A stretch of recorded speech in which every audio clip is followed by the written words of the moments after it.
말씀 가지고 하나님의 복지 정책 제목으로 말씀을 나누기라고 합니다.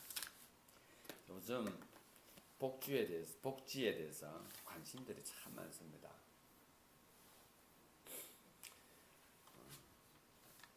미국에 있어서도 공화당도 민주당도 한결같이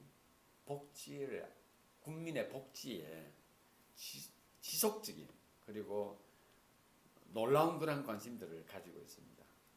한국도 마찬가지고 아프리카 국가도 마찬가지고 중남미 국가들도 마찬가지입니다.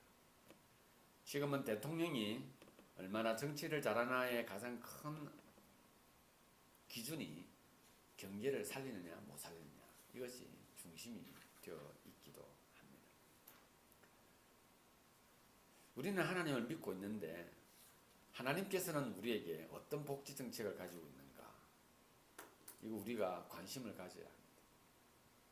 우리가 하나님을 믿는다라고 하는 생각 때문에 하나님께서 우리에게 대하여서 어떤 태도를 가지고 있고 어떻게 우리에게 접근하고 있는데 대해서는 우리가 별로 신경 안 씁니다. 그냥 내가 원하는 거 주시면 되는 그 밴딩 머신이시기만 하면 되는 이게 인격적으로 만남이 없죠.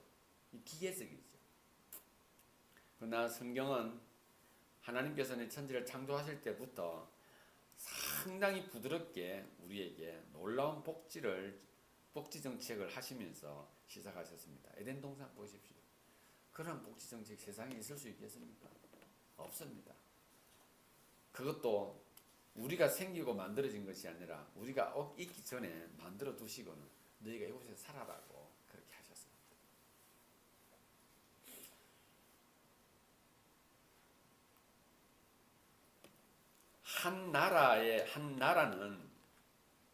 한 국가는 국가의 위정자는 국가의 수반은 국가의 대통령은 국가의 왕은 국가의 수상은 국민의 자유와 권리를 보장해 주어야 합니다. 이것이 무시되지면 국가로서의 존재 의미가 가치가 없는 겁니다. 국가의 명예를 걸고 국가의 이름을 걸고 국민을 지키고 보호해 주어야 하는 것입니다. 부모도 마찬가지죠. 그것이 국가의 존재의 이유이기도 한 것입니다. 우리는 하나님 나라의 시민입니다. 시민권 가지고 있죠. 시민은 시민권으로서 삶을 살아가고 있습니다. 그러면 하나님께서 나를 어떻게 보호하고 어떻게 지키실까 하는 것에 대한 관심을 가져야 됩니다. 그러려면 우리가 이 땅을 살아가면서 가장 먼저 생각해야 하는 것이 있죠. 그게 무엇입니까? 내가 가진 의무입니다. 국가에 대한 나의 의무를 먼저 생각해야 됩니다. 우리는 권리를 먼저 생각하다 보면 국가에 불만을 갖게 되는 것이죠. 그러나 의무를 생각하면 이해를 하게 되고 생각을 하게 되죠. 하나님께서는 저와 여러분들을 어떻게 구분했을까요? 우리는 하나님의 시민권이 되었다고 하는 하나님의 시민권을 가지고 있다는 것을 여러분들은 무엇으로 확인합니까? 학생들은 학생 비자를 가지고 있습니다. F1이죠. F1 모르는 사람 없어요. F1이 뭐예요? 비자입니다. 그 비자가 뭐냐? 한 나라 백성이 미국에 와서 어떤 나라에 들어가기 위해서 그것에 머물 수 있는 자격이 비자입니다. 학생 I-20를 받을 수 있는 비자입니다. 비자만 있으면 되느냐? 아니다 이거지. I-20도 있어야 된다는 걸 다 안다는 겁니다. 그런데 저와 여러분들 동일하게 무엇으로 하나님의 시민권을 가지고 있다는 것을 확인하십니까? 여러분, 하나님의 백성이 되면은 하늘나라에서 시민권을 내어주던가요? 비자를 혹시 내주던가요? 비자를 받지 못하신 분, 하늘나라의 비자를 받지 못하신 분, 전에는 이 땅에 살았기 때문에 하늘나라에 들어가려면 비자를 받아야 합니다. 여러분들은 어떤 식으로 비자를 받았습니까? 그리고 그 비자 어디에 있습니까? 세월이 지나서 하나님께서 그를 보니 걔가 자기를 잘 갖추었어. 시민권을 배부합니다. 여러분, 시민권 어디에 있습니까? 여러분, 시민권 어디에 있습니까? 하늘나라의 시민권 어디에 있습니까? 가지고 있어야 돼요. 시민권. 이 시민권이 있어야만이 하나님의 복지 정책이 무엇인가에 대해 관심을 갖게 됩니다. 내가 이것을 가지고 있으면 어떤 의무가 있고 어떠한 권리가 있으며 어떠한 베니핏이 있는가 하는 것을 확인하게 되는 겁니다. 여러분, 시민권 어떻게 확인합니까? 시민권. 이 시민권이 확인되어지는 과정들이 다르면 이건 아닌 거예요. 미국 시민이 가지고 있는 시민권은, 영주권은, 비자는 형태가 똑같습니다. 틀리지 않습니다. 누구나 다 똑같습니다. 아프리카 학생이 가지고 있는 F1 비자나 한국인이 가지고 있는 F1 비자나 그리고 유럽인이 가지고 있는 F1 비자 미국에 있는 똑같습니다.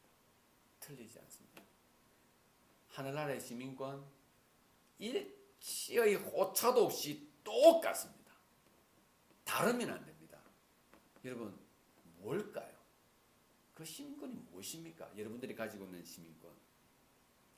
제가 이 시간 여쭤보면 똑같이 나와야 되는 겁니다. 목사님, 짠! 이렇게 똑같은 시민권입니다. 똑같은 시민권. 형태가 다르고 모양이 다르고 그건 있을 수 있습니다. 그것을 가지고 있는 지갑 모양을 그러나 꺼내면 똑같습니다.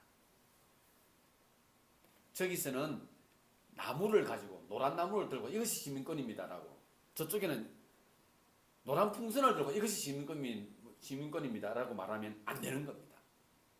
똑같아야 됩니다. 뭘까요, 여러분? 한쪽에서는 병이 나왔습니다. 이게 시민권이에요. 그런데 한쪽에서는 아니야, 우리 아들이 대학 떨어졌는데 어떻게 또 걸렸어. 하나님 그렇게 우리를 나는 하나님 백성이나 확인해 시키셔서 아닙니다. 이건 다른 거예요. 이건 아닌 겁니다.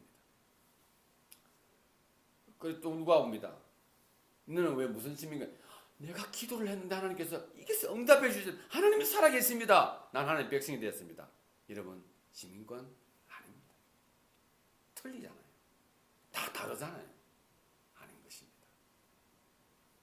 여러분, 우리가 가지고 있는 시민권의 내용은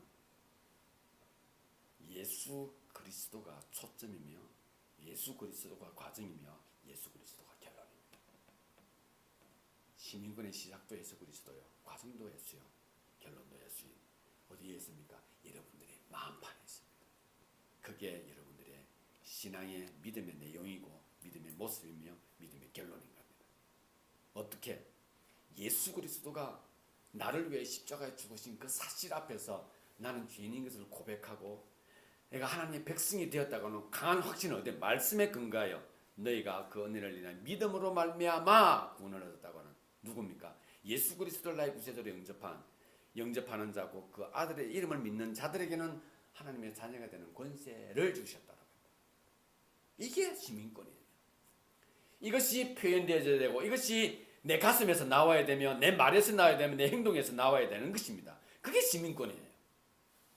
자, 이 시민권을 가지고 있다면 이제 들을 수 있는 내 의무가 무언가 하는 것을 한번 확인될 것이며 하나님의 복지 정책은 어떤 모습으로 펼쳐지는가 하는 것을 보도록 하겠습니다. 먼저 하나님의 복지 정책 1번은 바로 하늘과 땅의 모든 것을 누릴 수 있도록 하셨습니다. 하늘의 시민권을 가지고 있는 사람이 가지고 있는 권리입니다. 이건 권리. 하늘과 땅의 모든 것을 누리게 하셨습니다. 참 오랫동안 들어왔고 자주 들어왔던 내용임에도 불구하고 가슴에 와닿는 건 별로 없습니다. 하늘과 땅의 모든 것을 누리게 하셨다. 우리에게 하나님 복지 정책 1번입니다. 그런데 와닿는 것이 별로 없습니다. 왜 그런지 아십니까? 우리가 살아가는 나의 생각의 패턴과 내가 살아가고 있는 강구하는 내용과 내가 보고 있는 어떤 모든 것들이 다 내 중심이니까 이건 전달이 안 되는 겁니다. 하늘과 땅의 모든 것, 아니고 나의 모든 것 이렇게 하면 이해가 되는 겁니다. 나의 모든 것. 그 중에 더 내가 바라고 있는 것 하나님께서 허락해 주실 거야. 이게 이해가 돼. 그러나 하늘과 땅의 모든 것 누리도록 하셨다. 이게 전달이 안 되는 겁니다. 여러분 그게 우리와 저와 여러분들의 권리입니다. 권리. 18절 한번 볼까요? 예수께서 나와 말씀하여 이르시되 하늘과 땅의 모든 권세를 내게 주셨으니 예수님께서 지금 제자들에게 부활하기 직전 어떤 산에 모여서 지금 제자들에게 500여 형제들에게 지금 이것을 말씀하고 있습니다. 예수께서 말씀하십니다. 하늘과 땅의 모든 권세를 내게 주셨다 합니다. 누가 주셨다? 누가 주신 분이 계시는 거죠? 하나님 아버지께서 그에게 주셨다라고 말씀하고 있습니다.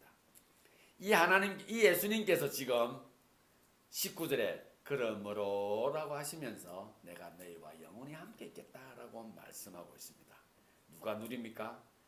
예수 그리스도를 부활하신 예수 그리스도 이제 부활 승천하실 예수 그리스도를 믿고 따르는 그 무리 앞에서 지금 말씀하고 있습니다. 여러분 누가 이것을 알겠습니까? 누가 이것에 대한 확신을 가지고 있습니까? 하나님의 하나님 나라의 시민권을 가지고 있는 사람들입니다. 확신을 가지고 있는 사람들. 저분이 나의 구체적인 것에 대한 확신을 가지고 있는 사람들이 지금 이 말씀을 듣는 것입니다. 마태복음 1장에 뭐라고 말씀하십니까? 아들의 이름을 임마누엘이라 하라. 임마누엘이 무엇입니까? 내가 너희와 영원히 함께 하겠다. 20절에 내가 너희에게 분부한 모든 것을 가르쳐 지키게 하라. 볼지어다 내가 세상 끝날까지 너희와 항상 함께 있으리라. 사랑하는 지체 여러분, 저와 여러분들은 하나님께서 보내주신 예수 그리스도, 그 예수 그리스도가 당신에게 이렇게 당신이 우리에게 이렇게 말하고 있습니다. 나는 모든 그 권세를 가지고 있었다. 가지고 있었고 가지고 있다라고 말씀하십니다. 예수님께서 공생의 3년 동안 하신 일들이 뭡니까? 병을 낫게 하고 사람을 살리고 그리고 심지어는 가장 강력한 파워, 사람을 죄에 대한 용서를 선포하신 분이십니다. 그 놀라운 권세를 하나님께서 그에게 부여하셨고 그분은 우리에게 말하기를 내가 너희에게 이 모든 땅의 모든 것을 누리도록 하겠다라고 말씀하고 계십니다. 예수님께서 땅에 오셔서 하셨던 일들 가운데 가장 큰 것은 무엇입니까? 죄는 책하시고 죄인들을 용서하셨습니다. 죄는 책하십니다. 그러나 죄인들은 주님께서 용서하셨습니다. 하나님께서 예수님께서 이 땅에 오셔서 무엇을 하셨습니까? 모든 죄인들을 그 앞에 불러 모시고는 그들에게 가르쳤습니다. 어디에 대하여? 하늘 나라에 대해서 말입니다. 죄를 책하시고 죄인을 품으셨던 하나님께서 우리에게 이렇게 말씀하십니다. 나는 너희의 죄에 대해서는 규정하나 너희와 단절하지 않겠다라고 말씀하십니다. 죄는 무엇인가 하는 것을 정확하게 우리에게 일러주고 있죠. 말씀 66권을 통해 일러주셨을 뿐만 아니라 좀 더 구체화시켜서 사복음 모세 오경을 통해서 우리에게 보여주시고 또한 더 구체적으로 십계명을 통해서 죄에 대해서 정확하게 규정하셨습니다. 그러나 어디에도 내가 너희와 단절하며 벽을 쌓며 쌓겠다라고 말씀하고 계시지 않습니다. 하나님께서는 이 땅에 오셔서 이 모든 것을 가지고 계신 하나님께서 우리에게 항상 여유 있게 접근하셨습니다. 어떻게 해요? 각자 다른 모습으로 각자 다양한 죄의 모습으로 살아가는 우리 모두를 하나님께서 찾아오셨습니다. 찾아온 가장 구체적인 일들이 바로 출애굽 사건에서 발생합니다. 애굽 땅에서 430년간 노예 생활을 하고 있는 그들에게 그들의 원망과 그들의 아픔을 하늘을 통하여 들으시고는 하나님의 종을 통하여 그들을 애굽을 지킵니다. 그럴 때 하나님께서 어떻게 말씀하십니까? 모든 유대인에게 문술주에 그 양의 피를 묻히면 너희에게는 장자의 죽음이 넘어갈 것이다 라고 하시며 그 이스라엘 백성들을 출애굽을 시켰습니다. 그때 하나님께서 말씀하십니다. 그러나 따라오기를 원하는 자, 이방인이라 할지라도 할례받기를 원하는 자, 나의 말씀을 듣기를 원하는 자, 나를 예배하기를 원하는 자는 무시하지 말거라 합니다. 여러분, 계명을 모세 오경을 읽어보게 되면은 하나님께서 자주 레위기서를 읽어보게 되면 자주 특히 젖과 꿀이 흐르는 땅, 그 가나안 땅에 들어갈 때 하나님께서 가장 강력하게 말씀하시는 것이 무엇입니까? 이방인입니다. 하나님을 섬기지 않고 우상을 섬기는 이방인과 결혼도 하지 말며 교제도 하지 말며 하셨던 하나님께서 이렇게 말씀하십니다. 출애굽할 때에 이방 민족이 함께하기를 원하거든 그들을 받아들이고 그들과 함께 가나안 땅으로 들어가라라고 말씀하십니다. 하나님께서 하늘과 땅의 모든 것을 누리도록 하셨으며 결코 단절하지 아니하셨으나 죄는 책하시고 죄인을 품으셨다는 사실을 기억하시기 바랍니다. 저와 여러분들의 말씀입니다. 그러기에 우리에게 주어진 권세가 무엇인가? 우리가 누릴 수 있는 것이 무엇인가? 그것은 하늘과 땅의 모든 권세를 가지고 있는 그분께서 우리에게 오시고 우리를 위하여 당신의 모든 것을 버리셨기에 그분은 우리에게 하늘과 땅에 있는 모든 것을 누리도록 허락하신 것을 기억하시기를 바랍니다.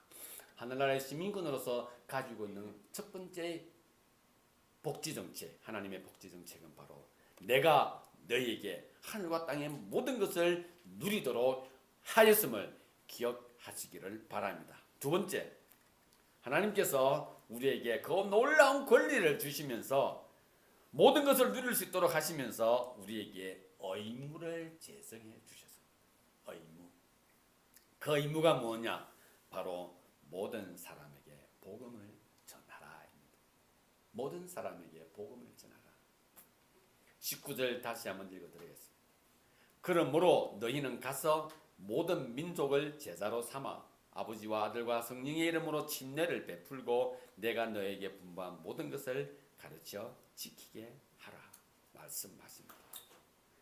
여기에 나와 있는 19절에 나와 있는 모든 민족을 무엇으로 삼아라 했죠? 제자로 삼아라 하였습니다. 제자 교육 한때 엄청 유행했습니다. 제자 나도 제자가 되고 싶다.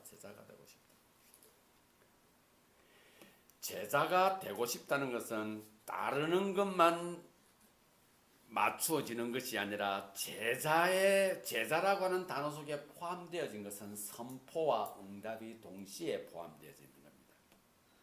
제자라고 하는 것은 선포하는 것과 그것에 응답하는 것이 동시에 내포되어진 그것을 동시에 가지고 있는 존재가 바로 제자인 것입니다. 거기에서 선포해야 할 내용이 무엇입니까? 너희는 가서 모든 족속으로 제자를 삼아 아버지와 아들과 성령의 이름으로 침례를 베풀고 그 다음에 내가 너에게 분부한 모든 것을 가르쳐 지키게 하라 이 것입니다. 선포가 포함되어져 있다면 그것에 대한 응답이 있어야 하는데 누가? 제자가 먼저 침례를 받아야 하는 겁니다. 그리고 제자가 먼저 분부한 것에 대한 응답이 있어야 합니다. 배움에 대한 반응이 나타나야 하는 것입니다. 그 동시에 두 가지를 다 가지고 있는 것이 바로 제자입니다. 제자는 선포와 응답이 필요 충분 조건으로 가지고 있어야 하는 것입니다. 사랑하는 지체 여러분, 결국은 이 그러므로라고 하는 이 단어 속에서 19, 20절에서 포함되어진 가장 큰 본동사는 제자를 삼으라인 것입니다. 제자를 삼으라.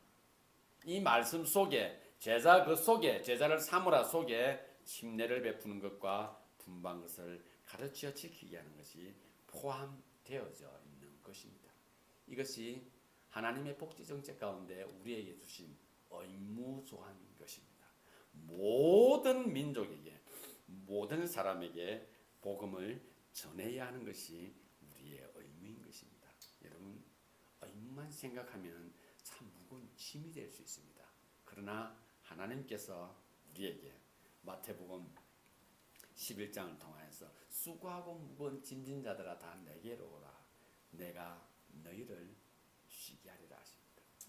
하나님이 시민권을 가지고 있는 사람들, 하나님께서 허락하신 그 권리 속에서 주어진 권리가 무언가를 아는 사람들은 예수 그리스도의 그 짐을 지는 것이 무거운 것이 아니라 그것이 자연스러운 것이 되는 것입니다.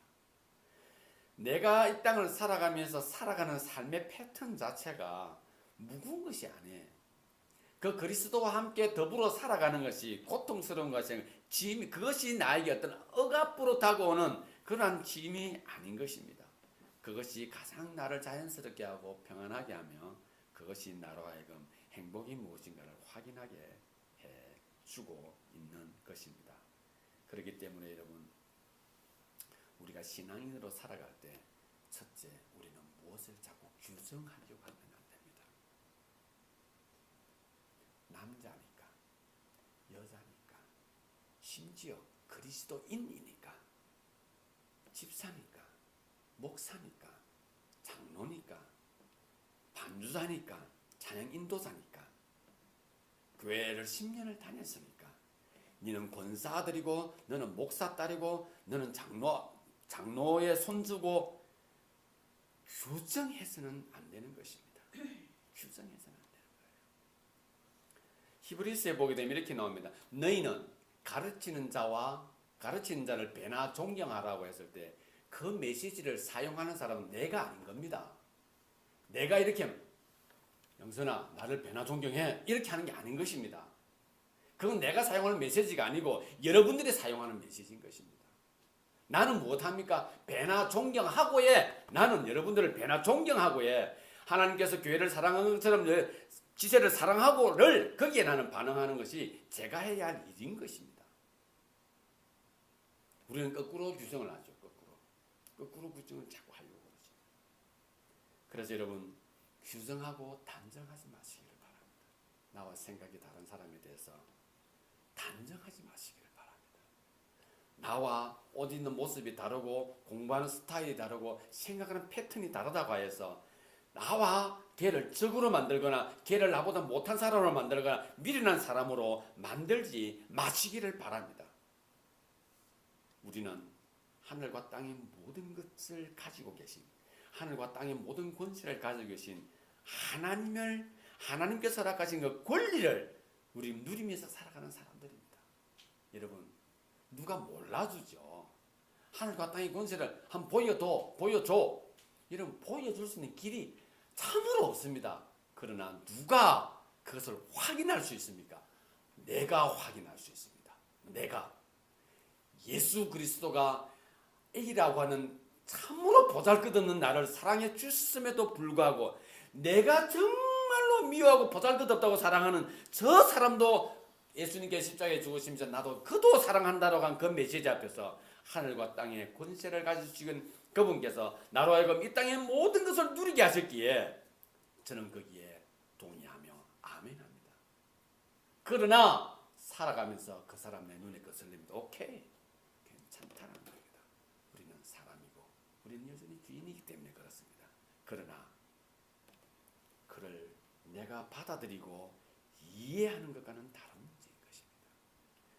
그러니 저는 나보다 취입하고, 그러니 저는 나보다 미련하고, 그러니 저는 나보다 못하니까 다른 사람에게도 누구에게 말할 때마다 그를 아주 무지한 사람 존재로 말해버리고 대접해버린다고 한다면, 나도 내가 높이 보고 있고 내가 뭔가 부러워하고 있는 그 존재에 대해서 그는 나를 그렇게 취급할 것이라고 우리가 먼저 반응해버리는 겁니다.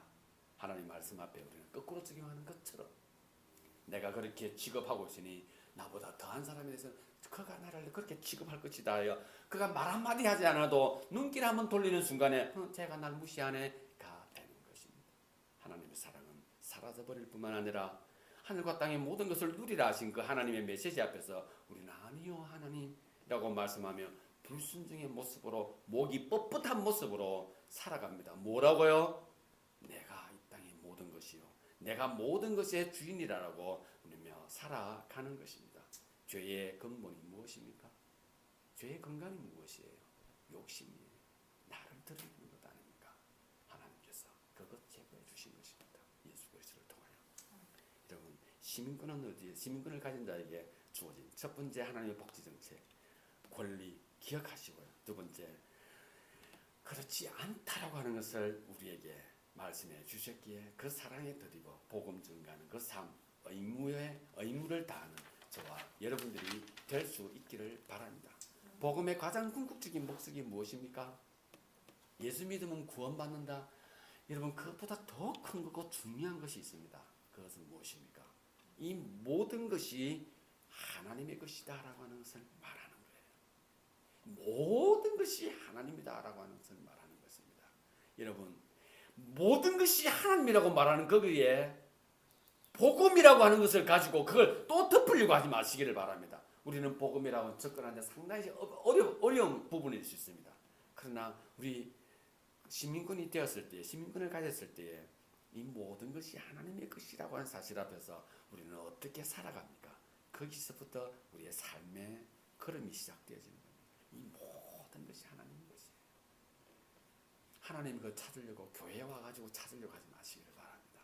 우리는 여기서 하나님을 알았으니 하나님이 저기에도 있고 어디에도 계시는 것을 우리는 삶을 통해서 표현하는 겁니다. 말하는 것이 아니라 나타내는 것이죠. 나타내는 겁니다. 저들이 압니까? 모릅니다. 우리는 주님께 주신 그 권리를 누리는 거예요. 그들이 모른다고 해서 그 권리가 사라집니까? 그 복지 정책이 미련한 정책이 됩니까? 아닙니다. 내가 누리는 거예요. 나의 믿음은 어디에 있습니까? 모든 것이 하나님의 것입니다. 이 엄청난 것을 가지고 있으면 어떤 한 사람이 그것을 무시하고 있을 때 왜 하나님이 무시되어져야 하면 왜 하나님이 없다라고 되어져야 하는 것입니까? 아닙니다. 복음의 가장 궁극적인 목적은 이 모든 것이 하나님의 것이라고 하는 사실, 그리고 하나님이 시작하셨고 하나님께서 우리의 과정에서 하나님께서 결론을 맺을 것이라는 거기에 우리는 반응하고 거기에서 우리는 하나님 나라의 시민으로서 살아가는 것입니다. 그렇기 때문에 이 모든 것이 하나님이라는 것은 곧 이 모든 것이 나의 것입니다. 아시겠습니까? 이 모든 것이 하나님의 것이기에 이 모든 것이 나의 것입니다. 내가 하나님의 것인 것처럼 말입니다. 세 번째로 하나님의 복지 정책 세 번째가 무엇입니까? 세상 끝날까지 하나님과 함께 하겠다고, 하나님께서 함께 하겠다고 우리에게 약속해 주셨습니다. 이게 복이에요. 복. 이게 유익이죠. 유익. 베니핏입니다. 하나님 우리에게 뭘 말씀하고 싶으십니까? 얘야, 너 혼자가 아니야 라고 말씀하십니다. 혼자가 아니야. 외로워하거나 두려워하지 말아라고. 혹시 네가 사망의 심한 골짜기를 다닌다 할지라도 해를 두려워하지 말아라.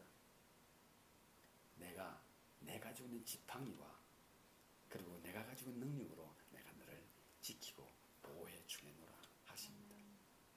여러분, 이 메시지에 어떻게 반응해야 합니까? 어떻게 반응해야 됩니까? 하나님께서 그렇게 해주실 거야. 그렇게 반응하게 되면 또 힘들어집니다. 하나님 어디 있어요? 라고 자꾸 시작하는 거죠.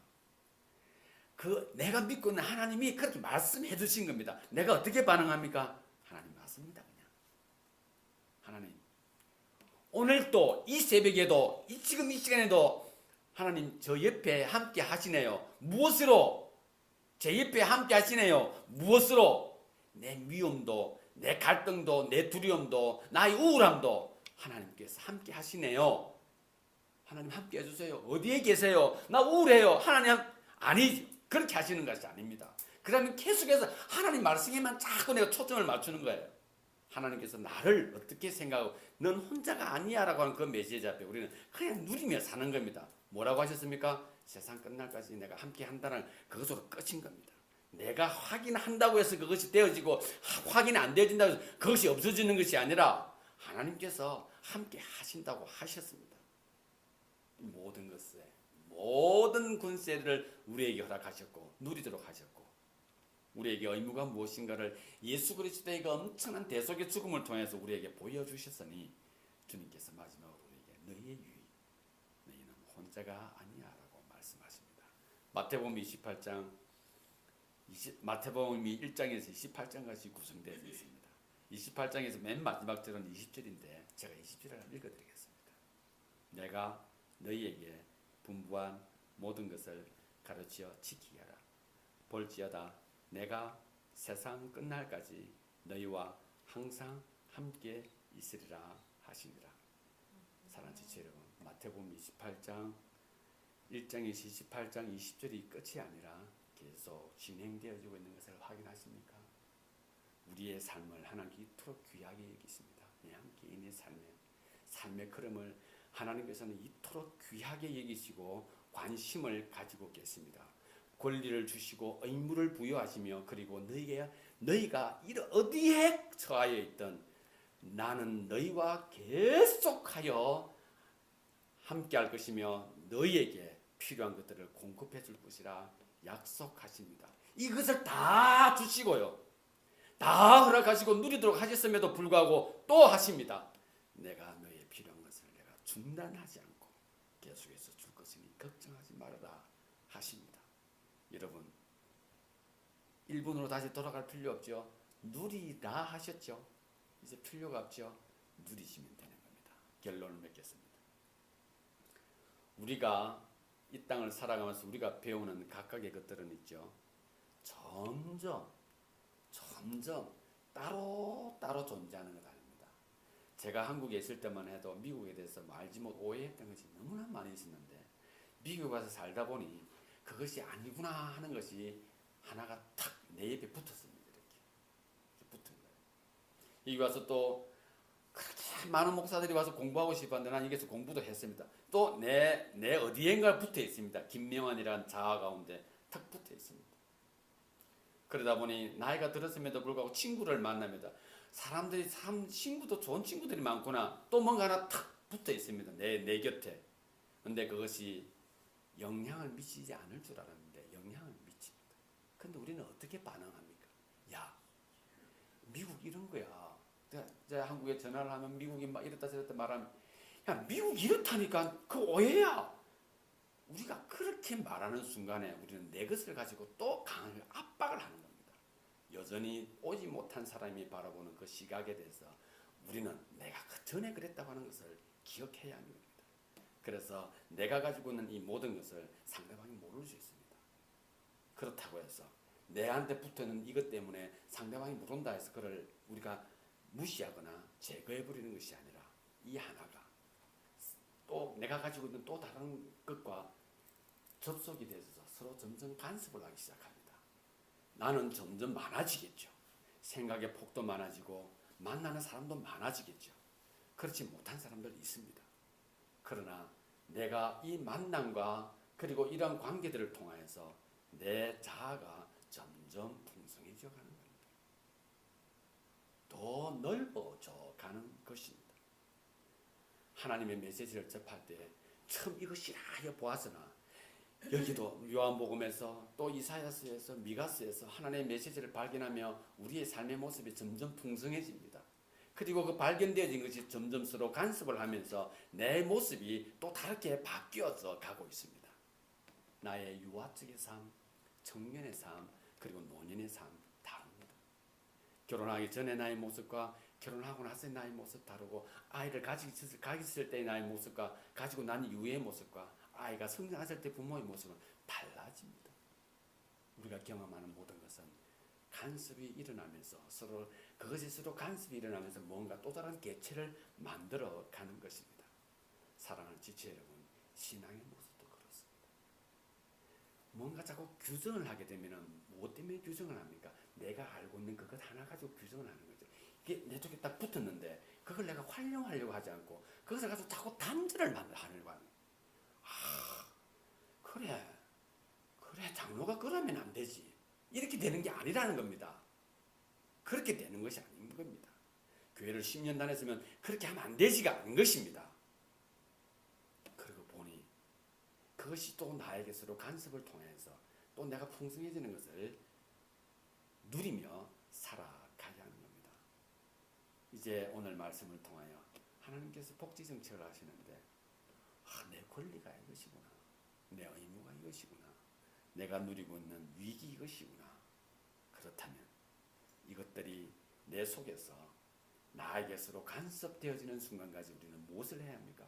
또 묵상하고 생각하며 살아가야 하는 겁니다.